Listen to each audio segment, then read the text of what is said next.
안녕하세요. 여러분, 저는 경기도 하남시에 거주하고 있는 38살 평범한 직장 다니는 여자랍니다. 곧 2년 뒤에 마흔을 앞두고 있는 터라 이런 사연을 보내는 곳이 있다고 해도 용기가 나지 않았는데요.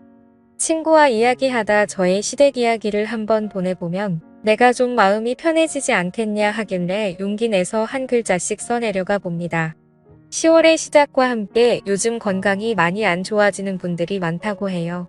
특히 날씨가 온도 변화가 커서 그런 것 같은데요.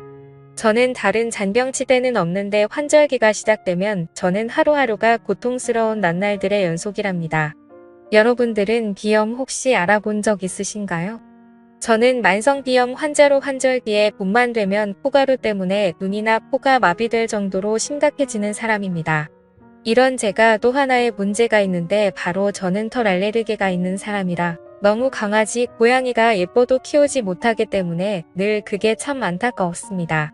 그래서 친구네만 가도 예한 동물이 있으면 저는 계속 마스크를 끼고 있어야 할 정도이며 와서도 약을 빨리 복용해야 할 정도로 좀 심한 편입니다. 그래서 비염 수술도 있다길래 알아보았는데 저는 체질상 그런 편이라 수술을 해도 또다시 재발될 수 있다고 하더군요. 그래서 지금은 딱 이 시기에 약은 꾸준히 복용하는 중이고 이런 예민한 체질 덕분에 저는 친구도 남자친구와도 온전한 관계를 유지하기가 어려웠습니다. 그러다 직장 동료 친구가 소개해준 소개팅에서 지금의 남편을 만나게 되었습니다.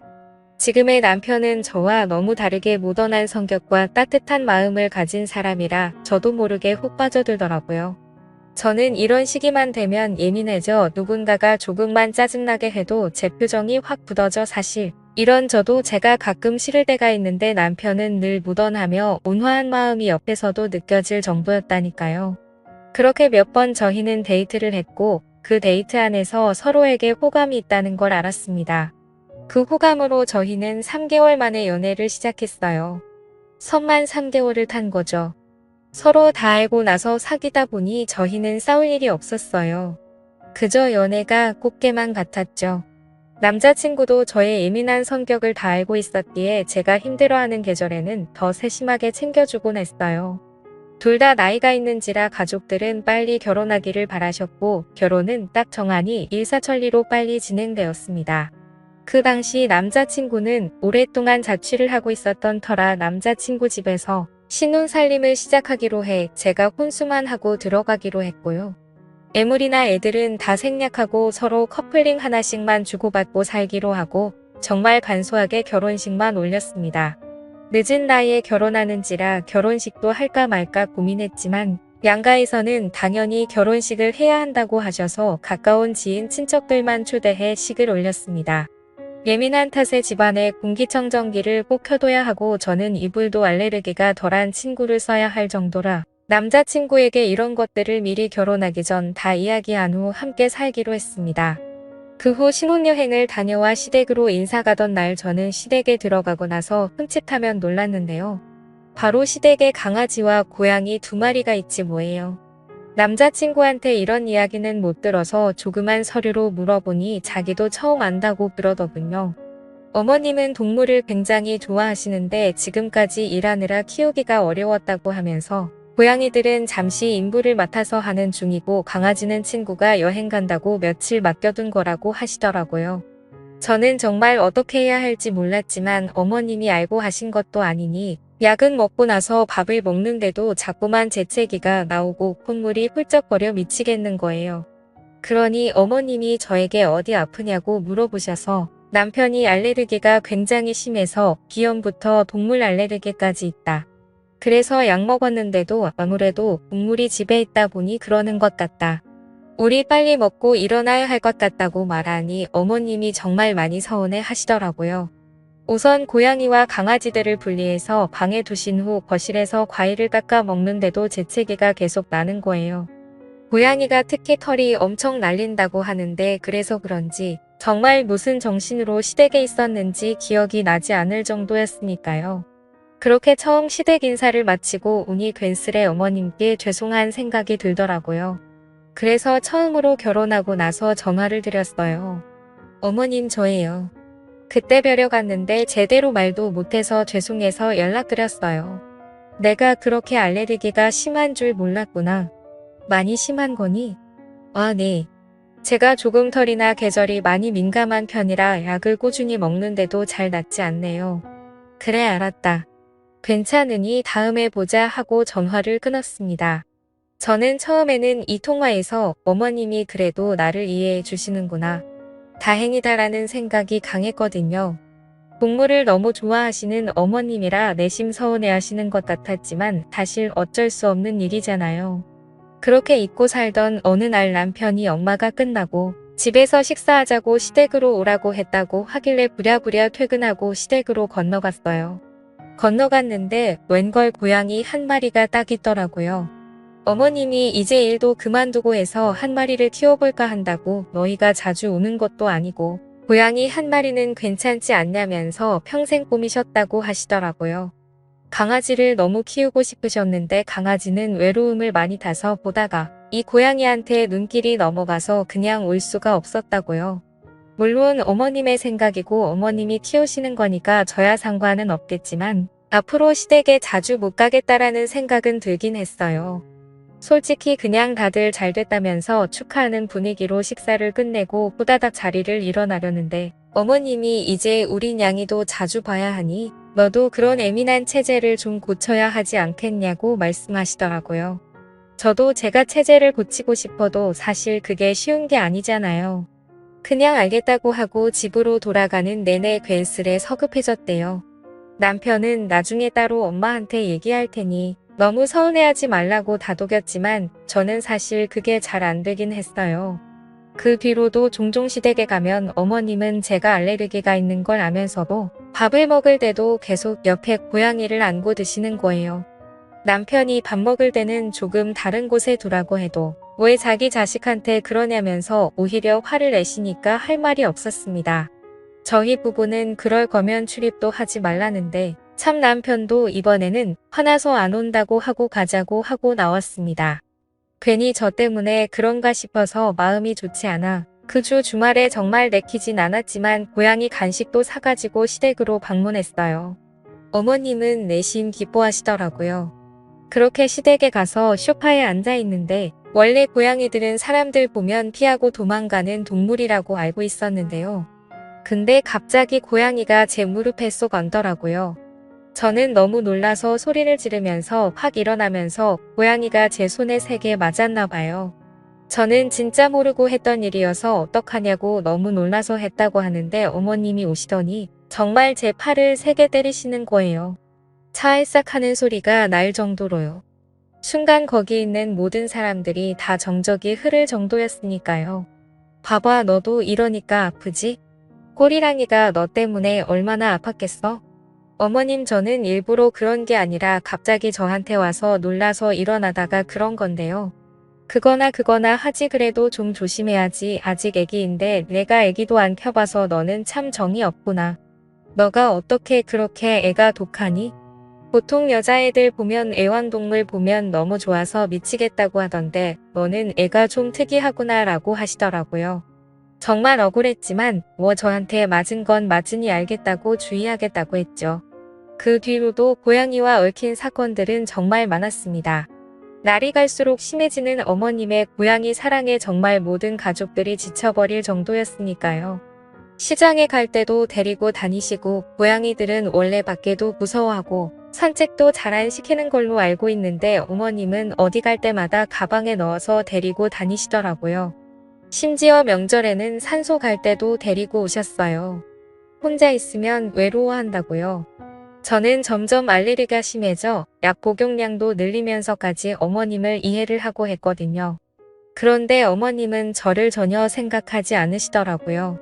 그러다 정말 제가 시댁에 어머님에게 정이 떨어지는 날이 바로 지금 사연을 보내게 된 이유입니다.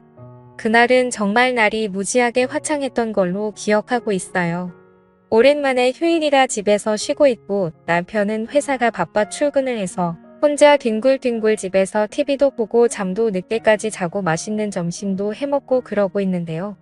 갑자기 어머님의 호출 전화가 울리더군요. 네 어머님. 나 지금 집에 좀 잠깐 와야겠다. 왜요? 잠깐 할 말이 있으니 빨리 건너와라. 딱 이 말씀만 하시고 끊으시더라고요. 부랴부랴 무슨 일이 있나 싶어서 달려가니 어머님께서 한두 시간 집을 비워야 하는데 그럼 고양이 혼자 있으니 저보고 잠깐 있으라고 부르신 거였어요. 남편이 일하고 집에 아무도 없으니까 저보고 그냥 멀찌감치 떨어져 있으라고요. 제가 지금 저 약도 안 먹고 안 가지고 와서 힘들다. 한두 시간 정도는 고양이도 혼자 있어도 되지 않겠냐. 제가 밥이랑 물은 챙겨두고 가겠다라고 해도 펄쩍펄쩍 뛰며 그러다 애가 잘못되면 책임질 거냐면서 계속 저를 압박하시는 거예요. 결국에는 1시간 정도 있다가 금방 오겠다고 하시고 어머님은 나가시고 그 집에는 고양이와 저 단둘이 있었죠. 계속 기침이랑 재채기 콧물이 나와서 미치겠어서 창문도 열고 마스크도 착용하고 있었거든요. 근데도 약을 안 먹어서 그런지 자꾸만 몸에 식은 땀이 나고 너무 힘들더라고요. 안 되겠다. 잠깐 바람이라도 쐬야지 하고 문을 살짝 열고 나갔다가 한 2분도 안 돼서 들어와도 좀 살 것 같더라고요. 그렇게 한 시간이 지났는데 고양이가 보이질 않는 거예요. 아까까지만 해도 있었던 것 같은데 원래 잘 숨어 있는다고 해서 저는 당연히 집에 있는 줄 알았거든요. 막 고양이를 찾았는데 아까 제가 열어둔 그 문틈 사이로 나간 걸로밖에 지금 보이지가 않더라고요. 안 되겠다 싶어서 밖으로 막 찾아다니는데 없고 풀밭이나 멀리 못 갔을 것 같아서 주차장도 뒤지는 데도 없고 그렇게 터덜터덜 집으로 돌아오는데 어머님이 돌아오셨더라고요. 고양이 잘 보고 있었냐고 하시길래 지금 이야기 드렸더니 갑자기 제 머리통을 팍 하고 때리면서 일부러 내가 그런 걸 하면서 내가 일부러 고양이 내보냈지 이러시면서 화를 막 내는데 도대체 이게 무슨 일인지 정말 일부러 그런 것도 아닌데 갑자기 저런 행동을 하시니 놀라기도 하고 무서운 고양이부터 찾아야 할 것 같기도 하고 진짜 멘붕 그 자체였어요. 가장 먼저 남편한테 전화해서 상황 설명을 하고 열심히 찾아보는데 다행히도 주민분께서 발견해 경비실에 말해서 다시 데려올 수 있었어요. 어머님은 저보고 계속 일부러 그랬냐면서 너는 진짜 인성이 왜 그 모양이냐면서 이런 말까지 하시니까 저로서는 굉장히 억울하잖아요. 알레르기 때문에 잠깐 문을 열고 닫았는데 그때 나갔는지 몰랐다 그랬더니 어머님은 저보고 진짜 없어졌으면 너한테 소송이라도 걸려고 했다면서 막말을 하시더군요. 며느리한테 소송이라뇨? 일부러 내보낼 것도 아니고 물론 문을 열어둔 건 잘못된 거지만 당연히 저도 고양이를 처음 보는 동물이라 그렇게 집을 휙하니 나가는지 사실 그런 걸 잘 모르고 무지하기도 했어요. 그리고 당연히 제가 문 앞에 있었기에 고양이가 나가는 걸 보지 못했기에 당연히 집 안에 있다고 생각했죠. 그래도 그때는 우선 고양이를 잃어버린 건 제 탓이기 때문에 고개 숙여 사과를 했습니다. 그 뒤로 저에게 이런 부탁 안 하셨으면 하겠다고 봤어요. 근데 정말 문제는 여기서 끝이 아니었습니다. 제가 몸 상태가 정말 많이 안 좋아져서 그날은 집에서 좀 쉬려고 했는데 어머님이 또다시 시댁으로 건너오라고 하시는 거예요. 제가 몸이 정말 안 좋다. 다음에 가겠다 해도 막무가내로 오라고 하시는 탓에 넘어갔고 저는 시댁에 방문한 지 1시간도 안 돼서 응급실에 실려가야 했습니다. 응급실에서 눈 떠보니 남편의 얼굴이 보이더라고요. 남편이 걱정스러운 얼굴로 괜찮냐고 하는데 왜 그렇게 눈물이 나던지요.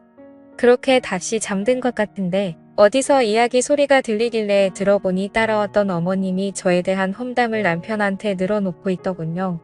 얘가 너무 예민하다. 그렇게 예민해서 어쩌냐. 정말 무서워. 걔한테 무슨 일을 시키겠냐면서 걔가 지금 꾀병인 것 같다는 등의 이야기를 하시더라고요. 그러면서 그때 고양이가 집을 일부러 나가게 한 것 같다. 내가 그때는 그거를 생각 못했는데 애가 일부러 나를 골탕 먹이려고 냥이를 일부러 나가게 하려고 한 것 같다.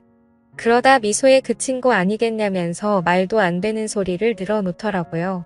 남편은 말도 안 되는 소리 하지 말라고 얘가 아픈데 엄마가 하도 불러대서 지금 응급실까지 왔는데 이런 얘기 나오냐면서 하는데도 어머님은 옆에서 제 험담만 계속 하셨어요.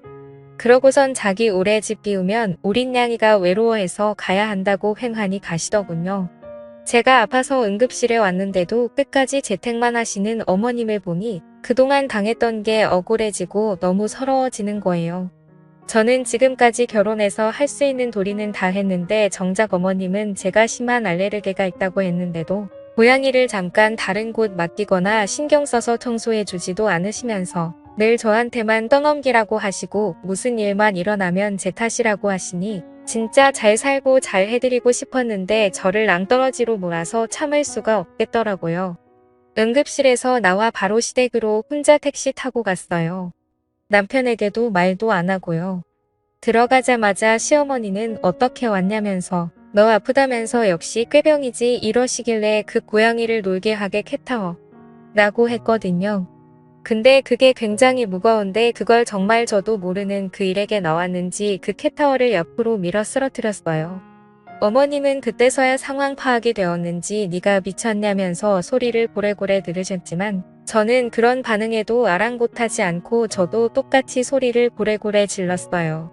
제가 그렇게 예민한 체질이라고 말씀을 드리는데도 불구하고 고양이를 맡기시질 않나. 제가 고양이보다 못한 취급을 하시질 않나. 도대체 여기는 누가 사람이고 동물이냐. 사람이 쓰러졌는데도 걱정보다 꾀병인다고 그렇게 말씀하시는데 그게 시어머니로서 할 말이냐면서 정신이 나간 사람처럼 막 소리를 지르고 내일은 없는 것처럼 눈깔이 뒤집혀서 맛보이는 물건들을 다 던진 것 같아요.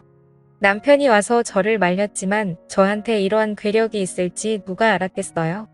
다 뿌리치고 지금까지 당했던 이야기를 하나 둘씩 늘어놓는데 그때 시아버지가 제 이야기를 듣고 정말 딱 한마디 하시더라고요.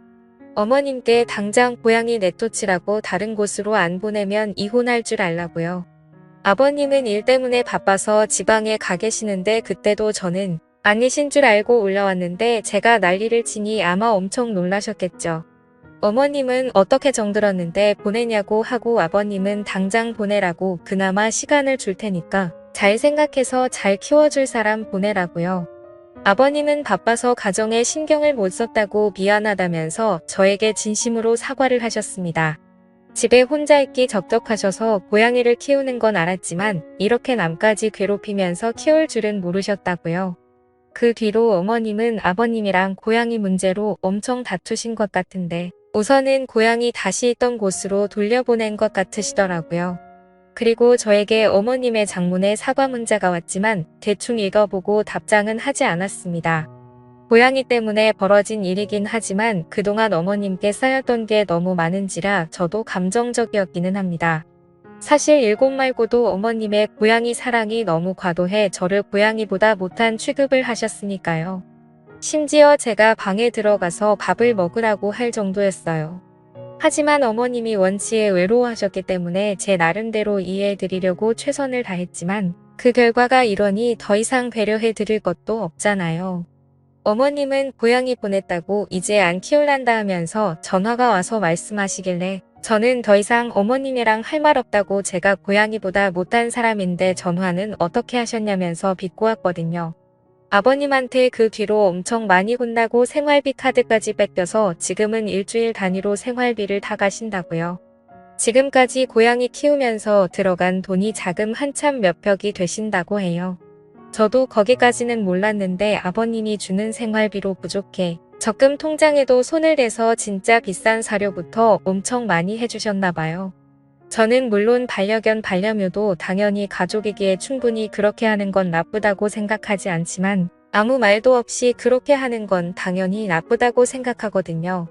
어머님은 그 뒤로 더 이상 애완동물 얘기를 안 하기로 했다고 하시는데 그건 저도 모르겠네요. 저는 그리고 당분간은 시댁 출입을 안 하기로 남편이랑 합의 봤어요. 남편도 꽤나 충격이었는지 자기도 당분간 엄마 보기가 어려울 것 같다고 하더라고요. 그래서 당분간은 시댁에 가지 않을 예정이랍니다. 저는 어머님 덕분에 기관지까지 더 안 좋아져 약을 더 늘려야 하는 상황인지라 힘들어졌습니다. 물론 어머님 덕분이지만 고양이가 가고 충분히 힘들어하셨으니 이걸로 그냥 저도 더 이상 어머님을 그만 보내드리려 해요. 그 뒤로도 전화가 왔지만 안 받을 때도 많고요. 남편도 자기 엄마 전화 안 받고 있는 상태랍니다. 어머님은 정말 가족에서 자기는 늘 혼자 산다라고 했지만 정말 혼자가 되었다고 생각이 될 정도로 가족들이 다 어머님의 성격에 질린 상태라고 하네요. 심지어 자기 자식 때부터 남편까지 그러는 거 보면 말 다 했잖아요. 이제 결혼해서도 싫으면 싫다 좋으면 좋다 자기 목소리를 내는 건 정말 중요하다는 생각이 드네요. 끝까지 이야기를 들어주신 여러분들께 감사드리며 여러분들은 저 같은 에피소드가 없기를 바랍니다. 환절기에 아무도 건강 조심하기를 바라며 이 글을 모든 분들께 행복이 기득이길 바랍니다. 우리 며느리들 화이팅해요. 여러분의 생각은 댓글로 남겨주세요. 오늘도 시청해주셔서 정말 감사합니다.